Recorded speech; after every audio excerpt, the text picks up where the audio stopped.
All right, Rockport Fulton fans, welcome in to this episode of the Pirates Cove podcast. I'm your host, Rick Walker. Joining me as always, my twin brother, Rob Walker. How you doing, Rob? Living the dream. Awesome. Well, we got a great show for you. Special guest. Let me make sure. Emmy Award-winning, hardest working sports personality in the Coastal Bend, Miss Larissa Liska. How are you tonight? Doing great. You know, I've already been to football practice. I stopped by Robstown today. I was at Rockport Fulton yesterday. So really excited for the games this week. Yeah, it's going to be a lot of fun. Obviously, we appreciate you joining us, taking the time out of your busy schedule. That's the first question I actually have for you. You are literally everywhere. I've seen you at camps. I've seen you at practices. I see you at games. See you doing interviews. You're on the network. Talk. How do you do that? How are you all over the place? Because you literally are the hardest working sports personality I've seen. I really appreciate it. You know, it's the drive. You know, I really want to do it for the kids. They work so hard as well, the student athletes. I also feel like it's important to be there and show that you care, because I do care, you know, and then if I get help when I can, you know, I try to. But, you know, I want to make sure, you know, I don't just say who's playing. I want people to meet the team. I want people to meet the players. And the biggest impact I've actually seen that I think a lot of people don't know is sometimes, you know, people just interview coaches. But when you interview these players, you're helping them, you know, be ready to interview when they want to go be a student athlete. You're helping them interview when they want to get a job, you know. So it's just great helping these student athletes grow, and you never know where they're going to go in the future. So I'm like, if I can hustle, it's getting tiring though. I will tell you, it's like near that end of that season, I'm on that grind with these players, like where injuries are starting to happen. You know, I'm starting to feel a little tired. I said, I just got to keep trucking because it's exciting to see the playoffs and everything. But also, I will say with my iPhone, plugging everything into my calendar. That's how I get everywhere. For sure. So what inspired you to go the sports route? You know, I always loved playing sports. I grew up running track and field since kindergarten, and then I, you know, played soccer growing up. We didn't have soccer in school, so then that dropped off, and then I picked up volleyball. I just always loved sports, and like you said, I've always been a hard worker. I just might have not been the best player. So, you know, I think I also got tendonitis my sophomore year, so my long jump and triple jump career kind of went downhill. I was jumping 15 feet in long jump my freshman year, so I was hoping for 18, 19 my senior year. But, you know, I think that was my time to hang it up for a bit. And I always kind of knew I liked speaking contests and UIL, FFA. You know, I always loved it. I was a lecturer at my Catholic church. And so I just kind of put my love for sports and speaking together. So, and it's funny because, you know, back, I graduated in 2011 in George West, we didn't have a journalism class. We didn't have a, you know, George West TV like some of these schools have. And I just kind of went with it and hoped it worked out. Well, shout out to your George West Longhorns. They're having a great season, by the way. How excited is that? Oh, it's exciting. I mean, I've been waiting for this for a long time. You know, back when I was in school, you had Coach Holt, Tim Holt, and he was the legendary coach there. That was when we were district champions. We were winning. And it kind of took a drop off when I first came back here. I think the year before it was pretty rough. I think in every sport, George West didn't make playoffs, which is unheard of. You know, especially when I was at George West, we were the first South Texas state champions in softball. So we've always had great athletics, but I think the key this year is Rod Blunt coming back. A lot of people I don't know, he was, I believe, the offensive coordinator for Tim Holt back when I was in high school, and he's always wanted to come back here. So I think just having that tradition coming back, it's just a thrill, like undefeated. I always tell my coworkers, I'm not being biased, am I? They're like, no, they're undefeated. They're ranked. They're doing well. So I can finally brag about the Longhorns. Exciting. So your connection to the Coastal Bend via George West, is that what got you back to the Coastal Bend with the NBC affiliate KRIS 6?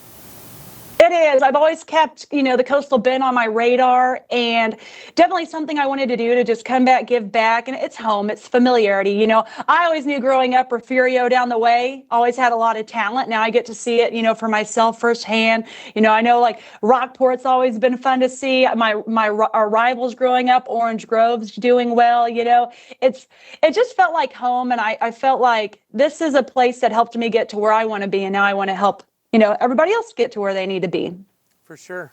So you wear a lot of hats in your role. What hat do you enjoy doing the best as part of your job?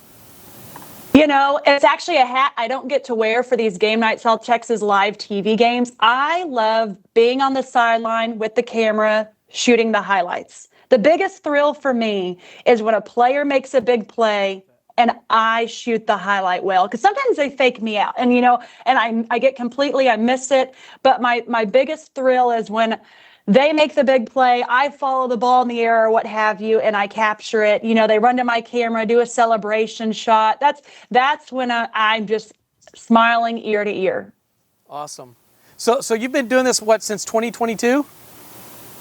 So here since 2022, but I've been in sports journalism since 2015. My first job was a part-time sports producer at KSAT 12 in San Antonio. So I got to go to a Spurs practice, a Texas football game. So that was a really good opportunity over there. And I got to learn behind the scenes what goes into it. Awesome. So in that time till now, what's been your most memorable interview, player or coach? My most memorable interview would have to be in my time in Columbus, Georgia. I interviewed the #1 defensive end in the country. He was a junior, Michael Williams. If you recognize that name, he was a not #1, but he was in the first round for the NFL draft this year with the San Francisco 49ers. And just to see, he's like a lot of these athletes. I don't think a lot of these players know. He was quiet, he was shy, and now he's playing on the NFL stage and he's making sacks and making big plays. I'm just so proud of him. And I think it was just memorable too, because in my, we call it a stand-up where you're in the shot. And sometimes I'm not as creative. I just stand there and say, hey, everyone, I'm Liska, Rockport Fulton. But sometimes I get creative with players. And so I had him on an old-fashioned sled push it. I stood on it. And I thought I was going to fly off. I forgot how big he was at the time, but I mean, he went on to play at Georgia, played in some national championships. So just to follow him, I bought his NFL jersey. I think that's probably been one of my favorites. Very cool, very cool. So you're calling games on Thursday nights with Alan Harwell. How much fun is that, and how did you end up getting into that? Well, getting to do that just because I took over with Chris Six and they asked, do you want to continue doing these TV games? And I said, as long as teams want to do it, I like it. Because I think even though it's Thursday, so I appreciate y'all doing it a day early, I think it's a great opportunity to get guys on TV, get noticed, and the whole shebang, the cheerleaders, the band, it takes everyone to make it happen. But I don't want to age Alan, but I grew up watching Alan Harwell. So to see somebody that I grew up watching for years, on both stations, and then he, ended up at Chris Six and watching him there, it's great now working side by side. And he's just as nice as you would, think of him on TV. Awesome. Yeah, he's been around. We watched him as high school athletes as well. So it's great to see him continue to do it on Chris Six as well. So covering high school, college, and pro, is there a preference? Which do you enjoy more? Sounds like high school, but is that the case? I do love high school. I can't say pro because I've never actually really got to dive in and cover a pro game, except one game. I will say this was memorable when actually at Chris Six 2 years ago already, they did approve that I got to go to Victor Wembanyama's opener and we got to shoot highlights. We were way up there. We were in the nosebleeds and I was just tilting down. I was like, don't drop the camera. And I was shooting from up top looking down. But I got to interview him after the game, not one-on-one, but there were 40 people. And I said, you know what? If I get a chance, I get a chance. Everybody was dogging the guy for his debut.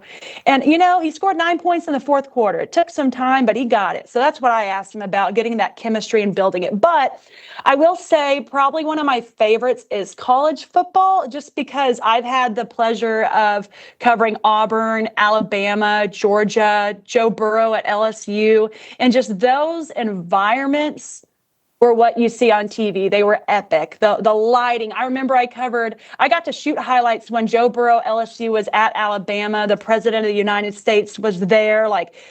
I mean, you just can't beat that atmosphere. So that's the only reason I say college, because I've covered those games and they were phenomenal. Yeah. Go ahead. Yeah. So from a prep standpoint, obviously you're doing the games on Thursday night. Is there one game that stands out as most memorable and exciting? Oh, for high school football, let's see. I'm trying to think.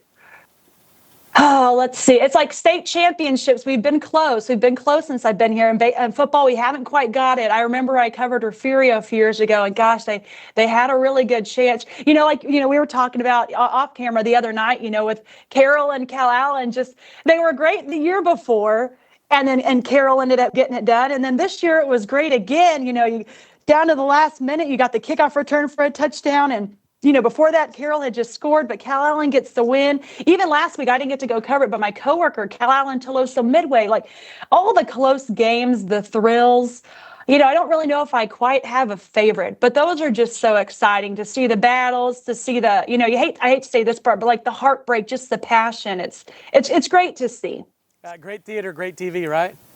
Mm-hmm. Oh, yes. So last question, what advice would you give aspiring journalists like yourself that are up and coming or considering going down the path that you've gone down? I would say, take advantage of your opportunities. If there's, again, like if you want to do what I want to do, if there's some speaking contests you can participate in, do that. One thing that I didn't have the opportunity of doing that I'd suggest now, and I've told that to some media classes nowadays, I know in school they don't allow it, but when you're out of school, you got a phone. Practice with your phone. I think I bought a wire cable that's 9 feet long for interviews for $20 on Amazon. You don't even need a 9-foot wire, but you can just practice. You can, put on the wire, whether it's wireless or wired, and just practice, and go around with your friends, see if the coaches will let you be on the sideline. Like, you don't have to have the nicest camera to get practice in. Like I said, at George West back in the day, we didn't have any of that. I didn't learn how to shoot with a camera until I got to the University of Texas at Austin. And that's where I really got to learn. I got to cover UT volleyball my sophomore year, and that was when they won the national championship. I didn't get to go to that game, but I covered them throughout the year. And that was really my first time really getting behind a camera. And, they were so appreciative too. And I'm thinking, wow, a team that won the national championship's appreciative. This is awesome. So I think if you have your passion for it, definitely practice with your phone now, because you can learn what different angles you like, what creative shots you like, and you'll learn. You would have thought, oh, I'll hold it like this, it'll look great. Oh, that looks terrible. It's funny how these phones have just been a game changer. For sure. Well, listen, we appreciate you taking time to join us here on the Pirates Cove Sports Network. Great to meet you. Look forward to meeting you up in the press box tomorrow night as you call the game with Alan here from Rockport Fulton. And we look forward to meeting you, like I said. And again, thank you for joining us and taking the time. Thank you for what you do. Yep. Pleasure to meet you. Thank you so much. Excited to see all the touchdown celebrations on both sides. I can tell you when I saw Rockport versus Ingleside last week, I got a lot of great celebrations. So I know those guys have some dance moves in the bag ready to go. Awesome. Thank you very much. Bye. Bye-bye. Thank you. Once again, thank you, Larissa Liska, for joining us here on the Pirates Cove Sports Network. So, Rob, the headline for the week, Rockport Fulton dominant against Ingleside. Pirates go 2-0 in district play, leading District 15-4A Division II with 2 games left in the season before playoffs. Talk a little bit about what happened Friday night. Yeah, I think the Pirates did exactly what we wanted them to do, right? In no particular order. 1, we came out healthy. Didn't have a lot of injuries. 2, we executed well on offense. 3, we turned them over. Just like we said, we even got a pick 6 out of it from a turnover standpoint. Ultimately, getting to 2-0 was the goal. First place, as you mentioned, in district, or a share of it as we progress. We'll see how that goes. Big game this week. We'll have a lot to say about that. But ultimately, really excited about the way the Pirates performed. Offensively, the offensive line and defensive lines dominated up and down the field. I think, we had 4 guys score touchdowns this season that hadn't previously, so that was exciting to see as well. 62 points on offense, close to my prediction.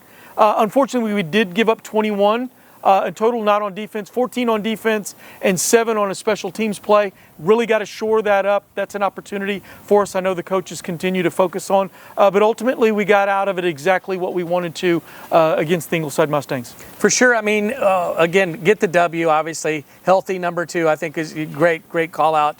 The defensive score was huge. We hadn't gotten a score defensively this season, so that was great to see. Good shout out to Caleb Wilshire. there to make a heads-up play and intercept the ball and take it to the house.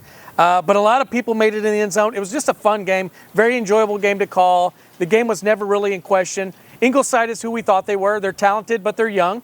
And the Pirates were able to take advantage of that, which made it fun. And, we got better, I would say. We continued to improve and get better. We do have to shore up the big plays, as you mentioned. Too many explosives giving up. We hold the drives. We prevent long drives. But occasionally we do give up an explosive. One on the kick return, one on the deep pass. Got to clean that up. We did. The important thing to me, though, is we did play better on special teams as a whole. It's hard that I'm saying that because we did give up a return touchdown. But from the rest of it, special teams played lights out. Great coverage on most plays, minus the one. Caused a turnover on special teams. We punted the ball well. We returned well. We did. All parts of those games, for the most part, showed significant improvement. And that's obviously what you want to see as we continue to try to get better week over week. Yeah.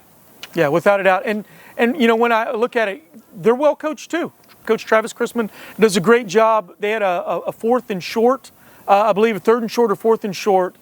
We stacked the box to prevent it, and they went over the top with a pass. So, situationally, they made a great play call, timely, and they executed.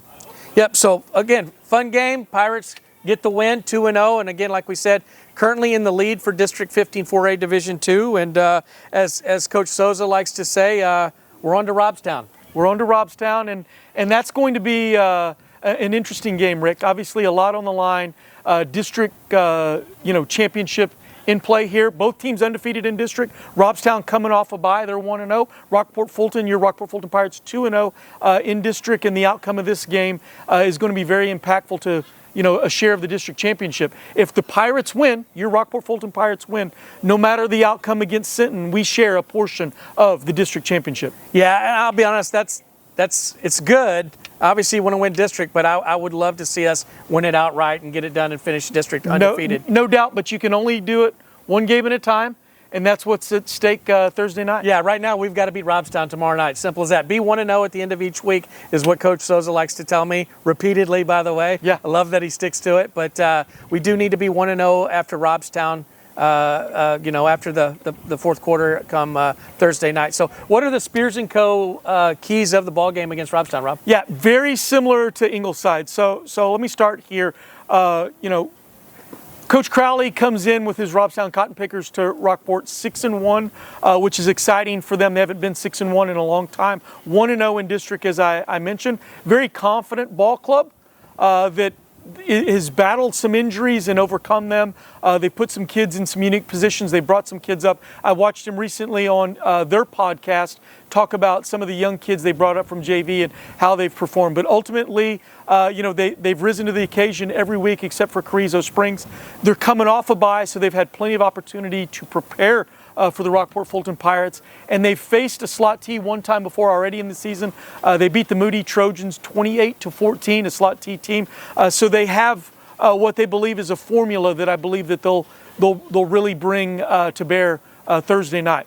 When you look at this team, they're a power spread offense. They're led by a couple of key players in the backfield. You're going to see some size up front in their power spread.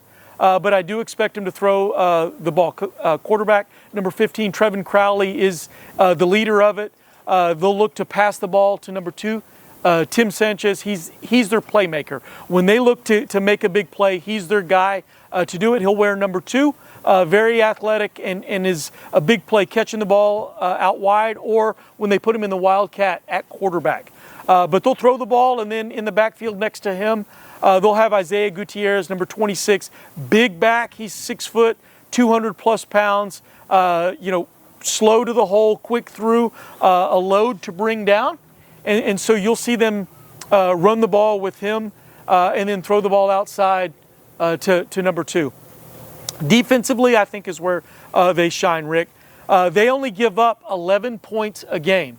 And when you're 6-1 and you only give up 11 points a game, your defense is carrying you, and they'll look to do that here.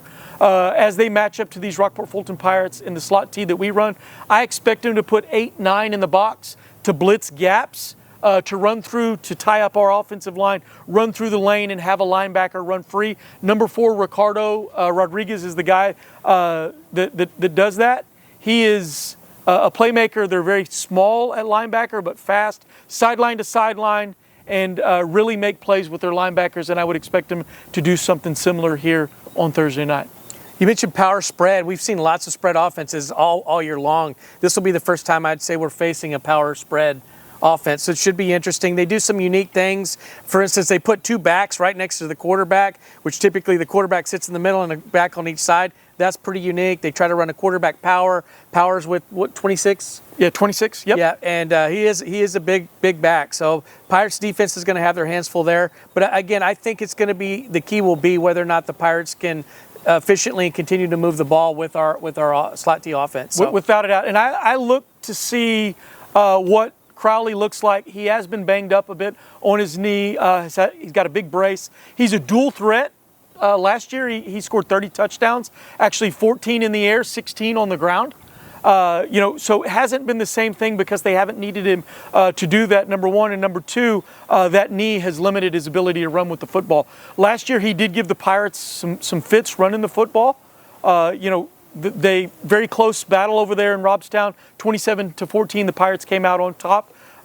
It'll be a little different style of game, I would expect, tomorrow night. But ultimately, I'll save my prediction, but I do think some similarities will be played out in the process of the game here Thursday night. For sure. I think it's going to be important that the Pirates don't play down. Nothing against Robstown. I think they're a talented team, but I believe Rockport is at the top tier of this district and should be the better team come Friday night from a talent and depth standpoint. But like you said, last year was a 27-14 ball game, and quite honestly, it looked like we played down very poorly and still were able to get the win. Yeah. And I think it's a great point, and it goes to key number one in the Spears & Co. keys to the game, house call keys to the game. One is no letdowns. And whenever you're going to play a big game on local televised network KRIS 6, we'll have the game as well. Shout out to Larissa Liska and her team. You're going to get up for that. Number two, you're going to get up because you want to win the district championship. And if you don't beat Robstown, you don't have a chance to at least get a share and then outright win when you play Sinton in 2 weeks. So I think that portion should be cared for. Well, and that's the thing. Both teams are still trying to play for this district as well. That's the thing people need to realize. With Robstown being 1-0, they're in second place right now, only because Rockport has played one additional district game already, right? So Pirates got to get it done. But this is essentially a battle to see who's going to lead the district. Sure. And Rick, Coach Crowley is saying, no one believes in us. No one thinks we can win, right? Us against the world. Us against the world. Yeah. And so that's what's going to come over here to Rockport. And they want to show out well on a Thursday night locally televised game. We are streaming it as well here on the Pirates Cove Sports Network. So tune in to us. As well, you want to peek over to what Larissa Liska and her team and Alan Harwell are doing over there. We get it, but at the end of the day, Pirates Cove Sports Network's where it's at. Yeah, but if you can, be in the stands. That's right. Be loud when we're on defense and special teams. Be quiet when we're on offense. But come, be loud, show your Pirate pride. It should be a lot of fun for Thursday night. And again, a victory gives us at least a share of that district championship. So come out, be part of the fun. So that comes to prediction time, Rob. Yeah, so, I've looked at this based on last season, looking at the matchups, looking at style. I don't think the Pirates are going to score 50 points this week. I do think, though, we score 35, 38 points this week. So I'm going to say we're going to put up 35, and I think our defense is going to show out well. They're only averaging 27 points a game. And I think whenever I look at this thing and look how we match up, if they throw the ball, I think our pass rush can get home. I do think we create some turnovers. I think very similar, they score 14 to 21 points. So I'm going to go 35-21 Rockport Fulton over Robstown this Thursday night. I like it. I'm a little bigger. I'm 42 Rockport Fulton, 14 for the Robstown Cotton Pickers. Home field advantage. I think the Moody Trojan game, they did play well, but at the same time, their slot T's not our slot T. I agree. Their athletes aren't our athletes, and they don't have Coach Souza and that great offense. And I don't think that they've faced a defense as strong as what Rockport is this season. So I look for Rockport to repeat, not put up 62, but still have a great performance and get better week over week and grab their share of the district title, 42-14, Rockport Fulton over Robstown. Get to 3-0 in the district, get a bye, not look forward to Sinton. We'll get there when we get there. For sure. Right? Yeah. A lot of games, by the way, in the. I was just about to ask you. Go ahead. So when you look at the games for the week, a couple of things stand out. Number one, I did it a little different this week. So you've got Port Isabel versus La Feria. That is an impactful matchup, knowing that these Pirates have clinched a playoff spot. We're going to get a matchup in round one with that district, and that game's going to have some big-time implications on who we play and what that'll look like. On top of that, I don't want to look too far forward, but knowing we went to round two, that same district that Wimberley's in, you got a big matchup for what likely will be the district championship, Salado versus Jarrell. Jarrell actually lost this past week. Salado is undefeated. So Jarrell 7-1. Salado has 2 losses. Really good matchup. That district is filled with a lot of similarly situated scores. Yeah, a lot of parity. Wimberley's third? Wimberley's third, maybe even fourth, depending on how this goes. So very interested in how that game goes. When you look at us, obviously Robstown, Rockport, Fulton we just talked about, but also in the district, Ingleside and Sinton has some impact. Sinton trying to make sure that they don't lose. Again, obviously heavily favored against a very young Ingleside team. And then also in the area, you've got 6-2 Freer versus undefeated Refugio in a district matchup. Big time matchup there with a lot of history, but I look for Refugio to win that ball game. Across the state, you got Austin Westlake versus Lake Travis, a big matchup, state-ranked teams. Westlake with 1 loss, Lake Travis undefeated, coming off a big win against Dripping Springs. By the way, I do think Westlake is going to get that win and continue their dominance in that district. So a lot of good ball games around the state, a lot of good games impacting who we're going to match up with in the playoffs, and then obviously Refugio Freer in the area. Awesome. So great week of football. Again, we invite you out Thursday night, tomorrow night. Be loud, be proud in the stands, but if you can't catch the game in person, catch it on the Pirates Cove Sports Network. I want to thank our sponsor, Papo's Place, for allowing us to do these podcasts. By the way, this is the last home game of the season, so if you want to get to a home game and see these Pirates, tomorrow night's the last chance to do it this season, barring a playoff flip like we saw last year, which I highly doubt repeats itself. But again, thank Augie and his staff here at Papo's Place. A lot of fun. And anything before we wrap up the show? Hey, there is a Vader coming up to vote for. We're not telling you how to vote. We're very pro the school district and what they need.